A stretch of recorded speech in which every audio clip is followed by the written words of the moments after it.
in a somewhat similar way, or at least similar in my mind. I'll submit it to you. It may not be similar to you. But in a somewhat similar way, God has chosen to make Christ the focal point of His eternal plan in order to amplify His eternal glory. You see, the glory of the Son is at the heart of the Father's unfolding plan for all of eternity. God's plan is that He would be glorified specifically through Christ.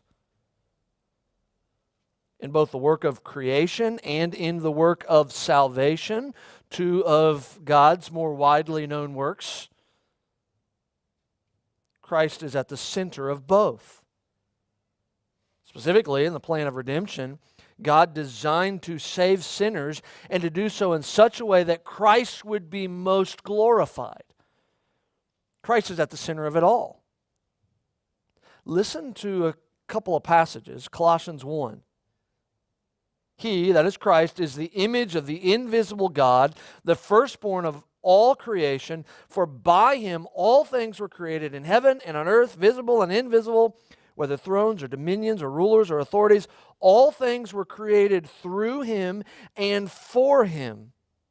And He is before all things, and in Him all things hold together. And He is the head of the body, the church. He is the beginning, the firstborn from the dead, that in everything He might be preeminent. God's plan is to glorify Himself in such a way that we benefit from His glory. And at the center of that plan is a preeminent Christ. 1 Timothy chapter 1, verses 16 and 7 says, "But I received mercy for this reason, that in me, as the foremost sinner," the Apostle Paul speaking, "Jesus Christ might display His perfect patience as an example to those who were to believe in Him for eternal life. To the King of ages, immortal, invisible, the only God, be honor and glory forever and ever." Paul says, why was I saved? I was complicit in the murder of Christians.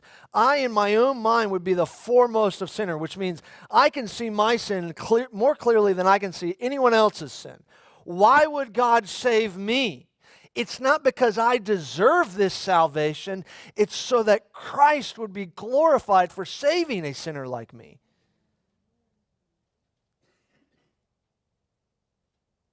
You see the culmination of this, by the way, in Revelation chapter 5. In Revelation chapter 5, the Apostle John, the same apostle who wrote the gospel that we've been studying for quite some time,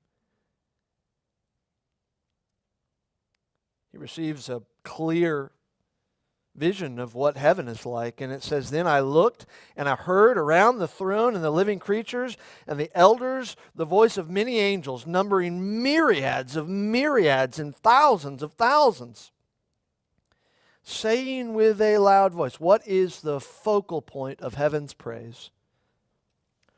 "Worthy is the Lamb who was slain to receive power and wealth and wisdom and might and honor and glory and blessing. And I heard every creature in heaven and on earth and under the earth and in the sea and all that is in them, saying, to Him who sits on the throne and to the Lamb be blessing and honor and glory and might forever and ever."